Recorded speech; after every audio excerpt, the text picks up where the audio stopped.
बिस्मिल्लाहिर्रहमानिर्रहीम अस्सलाम वालेकुम रहमतुल्लाहि व बरकातुहू। तो आज हम अपने किचन में बनाने जा रहे हैं टिंडे गोश्त, जिसको हम प्रेशर कुकर में बनाएंगे। फटाफट बनाएंगे, ज़्यादा टाइम नहीं लगेगा। छोटी सी रिक्वेस्ट है कि वीडियो को स्किप कर करके मत देखिएगा, पूरी वॉच कीजिएगा ताकि आपको हर टिप्स एंड ट्रिक्स का पता चले। रेसिपी स्टार्ट करने से पहले जिन बहन भाई ने हमारे चैनल को अभी तक सब्सक्राइब नहीं किया तो काइंडली जल्दी से सब्सक्राइब कर लें, और जिन्होंने पहले से किया हुआ है उनका दिल की गहराइयों से शुक्रिया। आप हमारी दुआओं में रहेंगे हमेशा। तो आज की मज़ेदार रेसिपी स्टार्ट करते हैं।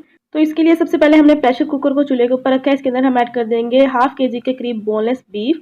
आप यहाँ पे मिक्स बीफ भी यूज़ कर सकते हैं, लेकिन मैंने बोनलेस यूज़ किया है, ये ज़्यादा फ्लेवरफुल लगता है टिंडों के अंदर। अब हम इसके अंदर ऐड करेंगे 4 से 5 अदद लच्छे में कटे हुए प्याज। प्याज़ों का सीज़न है, नायाब नहीं है प्याज, तो आप इसके अंदर थोड़े ज़्यादा प्याज ऐड कीजिएगा।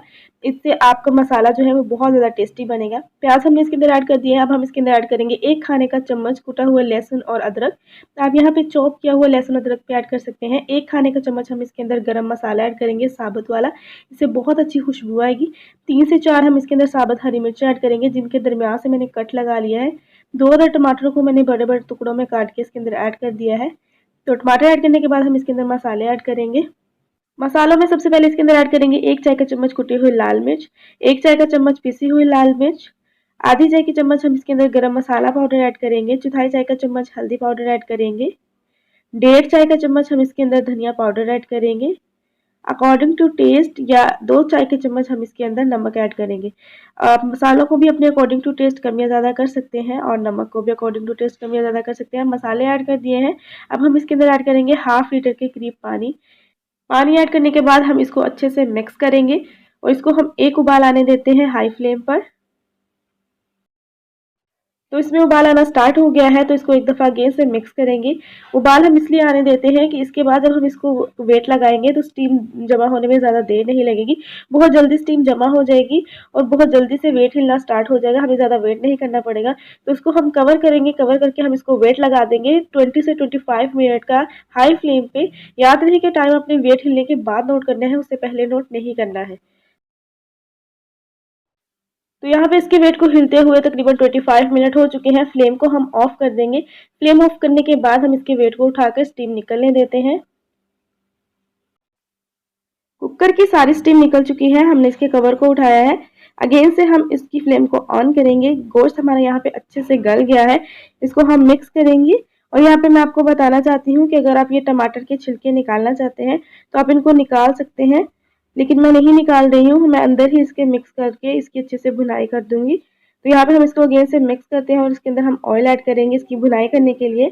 तो ये वाले 2 चम्मच मैं इसके अंदर ऑयल ऐड करूंगी। आप ऑयल की जगह घी का यूज़ भी कर सकते हैं। तो अगर आप इसको कप में मेजर करेंगे, ये तकरीबन 1/4 कप के करीब होगा। ऑयल डालने के बाद हम इसकी अच्छे से 5 से 7 मिनट के लिए हाई फ्लेम पर भुनाई करेंगे। गोश्त की हमने यहाँ पे अच्छे से भुनाई कर लिया है। गोश्त हमारा अच्छे से भुन गया है। तो इस स्टेज पे हम इसके अंदर टिंडे ऐड करेंगे। टिंडों के साथ आज बहुत बुरा मामला हुआ। जब हम बाजार से टिंडे लेके आए तो ये अंदर से बिल्कुल पके हुए निकले। तो जो पके हुए टिंडे थे उसके अंदर से मैंने बीज निकाल दिए थे पके हुए, और जो कच्चे टिंडे थे वो मैंने ऐसे ही काट लिए थे। तो जब भी आप बाजार से लाएं तो आपके टिंडे पके हुए निकले तो आप उसके बीज जो है वो रिमूव कर दिया करें। वो खाने में अच्छे नहीं लगते हैं, वो गलते भी नहीं है, बहुत सख्त होते हैं। तो यहाँ पे हमने टिंडों को अच्छे से मिक्स कर लिया। तो इसकी भी अगेन से भुनाई करेंगे 5 से 7 मिनट के लिए। टिंडे की हमने यहाँ पे गोश्त के साथ भुनाई कर ली है। टिंडे और गोश्त बहुत अच्छे से भून गए हैं। तो अब हम शोरबे के लिए इसके अंदर पानी ऐड करेंगे। आपको जितना शोरबा चाहिए हो आप उसके अंदर उतना पानी ऐड कीजिएगा। मैं इसके अंदर 1 गिलास पानी ऐड कर रही हूँ। पानी ऐड करने के बाद हम इसको अगेन से 5 मिनट के लिए वेट लगाएंगे, ताकि हमारे टिंडे जो हैं वो अच्छे से गल जाए। आप इसको बिना वेट लगाए भी पका सकते हैं, लेकिन उसके लिए आपको टाइम ज़्यादा लगेगा। इस तरह ये बहुत जल्दी पक जाएंगे। तो हम 5 मिनट के लिए इसको वेट लगाएंगे। याद रहे कि टाइम अपने वेट हिलने के बाद नोट करना है, पहले नहीं करना है। तो यहाँ पे 5 से 7 मिनट हो चुके हैं। इसके वेट को हिलते हुए फ्लेम को हम ऑफ करेंगे और इसके जो वेट है उसको उठा देंगे। सारी स्टीम को हम निकलने देंगे। तो यहाँ पे इसकी स्टीम को निकलने देते हैं। स्टीम निकल चुकी है तो हम कुकर का ढक्कन उठाएंगे, और यहाँ पे हमारे मज़ेदार से टिंडे जो हैं वो बहुत अच्छे से गल गए हैं। टिंडे गोश्त का सालन जो है वो रेडी हो गया है। बहुत ही खुशबूदार, पूरे घर में इसकी खुशबू फैली हुई है। दिखने से भी बहुत ही टेस्टी लग रहा है। आप इसको गरम गरम चपाती के साथ सर्व कीजिएगा। और जहाँ तक बात है जायके की, तो वो आपके खलूस से आएगा। जितने खलूस से आप ये टिंडे गोश्त बनाएंगे ये उतने ही ज़्यादा टेस्टी बनेंगे। रेसिपी पसंद आई हो तो लाइक शेयर ज़रूर कीजिएगा। चैनल को सब्सक्राइब करना मत भूलिएगा। मिलते हैं नेक्स्ट ऐसी ही रेसिपी के साथ। तब तक के लिए अल्लाह हाफिज़।